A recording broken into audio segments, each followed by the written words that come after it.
मान के चलिए कि आपके पास अलग अलग बॉक्स एक दूसरे से कनेक्टेड हैं और यहाँ पर मान लीजिए कि 240 न्यूटन का एक फोर्स लग रहा है और ये तीनों ब्लॉक जो है वो किसी सरफेस पर ऐसे रखा हुआ है। इसको हम कंसीडर कर लेते हैं 4 kg, इसको कंसीडर कर लेते हैं बच्चों 2 kg और इसको कर लेते हैं 6 kg। अलग अलग बॉक्स अलग अलग मास के रखे हुए हैं। यहाँ पर एक स्ट्रिंग से ये बंधा हुआ है, ये एक स्ट्रिंग से बंधा हुआ है। स्ट्रिंग अलग अलग होंगे तो टेंशन भी बच्चों अलग अलग होगा। टेंशन हमेशा किसी भी कांटेक्ट से अवे होता है, तो यहाँ का टेंशन इधर मानते हैं T1 और यहाँ का टेंशन T1। ये वाली स्ट्रिंग इससे अलग है तो फिर इसका टेंशन भी अलग होगा T2 और इसको कंसीडर कर लेते हैं T2। कभी भी आप टेंशन लोगे तो हमेशा याद रखना, जब रस्सी अलग अलग होगी, जब स्ट्रिंग्स अलग अलग होंगे तो टेंशन भी अलग अलग होगा। जब तक हम रस्सी चेंज नहीं करते तब तक टेंशन चेंज नहीं होता। ये चीज़ें आप ध्यान रखेंगे। अब आता है, सबसे पहले हम एक्सेलरेशन चेक करेंगे। एक्सेलरेशन होता है बच्चों नेट फोर्स अपॉन में टोटल मास। नेट फोर्स अपने पास है 240 जो कि पूरे सिस्टम पर लग रहा है और टोटल मास हम सबको ऐड कर देंगे 6 2 8 8 और 4 12।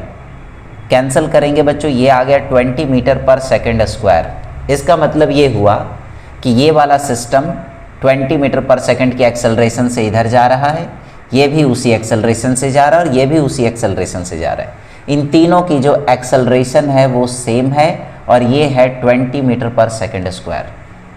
अब आता है कि T1 और T2 कैसे कैलकुलेट करेंगे, तो हम इसके लिए टेंशन के लिए बनाएंगे बच्चों फ्री बॉडी डायग्राम।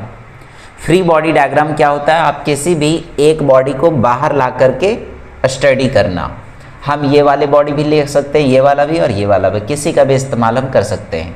हम ये वाला बॉडी लेकर चलते हैं, यहाँ पर देखते हैं। ये बॉडी है बेटा 6 kg का।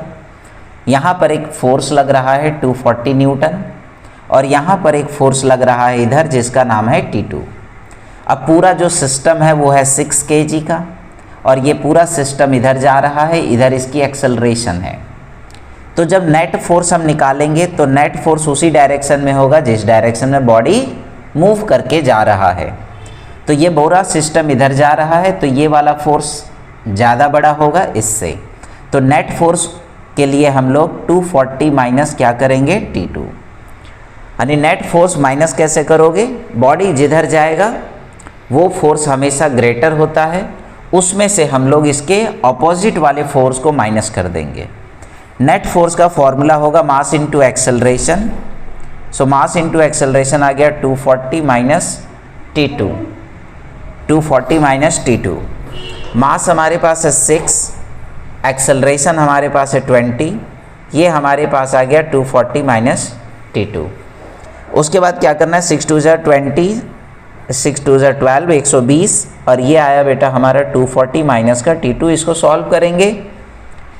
T2 is equal to 240 minus का 120, माइनस करो कितना आएगा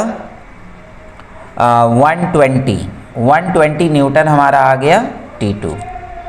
अब अपने को T1 चाहिए। T1 हमारे पास इसमें भी है और इसमें भी है, किसी का भी इस्तेमाल कर सकते हो। हम बीच वाला ले लेते हैं यहाँ पर। इसको फ्री बॉडी डायग्राम बोलते हैं बच्चों। इधर हमारा फोर्स काम कर रहा है T2, इधर फोर्स काम कर रहा है T1।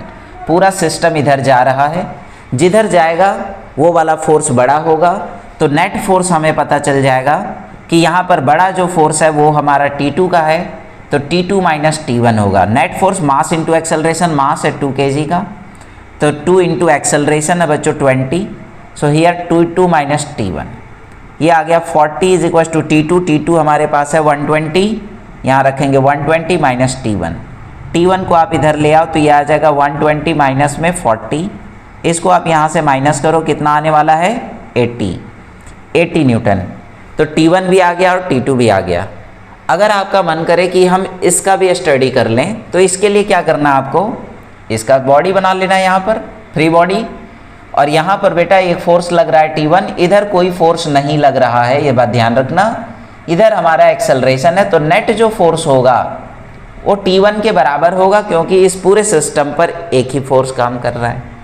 नेट फोर्स फिर से उसी तरह लेने वाले हम लोग, मास इनटू एक्सेलरेशन, मास हो गया 4, acceleration 20 is equal to T1, then T1 is equal to आ गया हमारा 80 न्यूटन। देखो क्रॉस चेक हो गया, आंसर आ गया। अब इसमें गलत होने की कोई संभावना नहीं है। थैंक यू, इसको नोट कर लीजिए।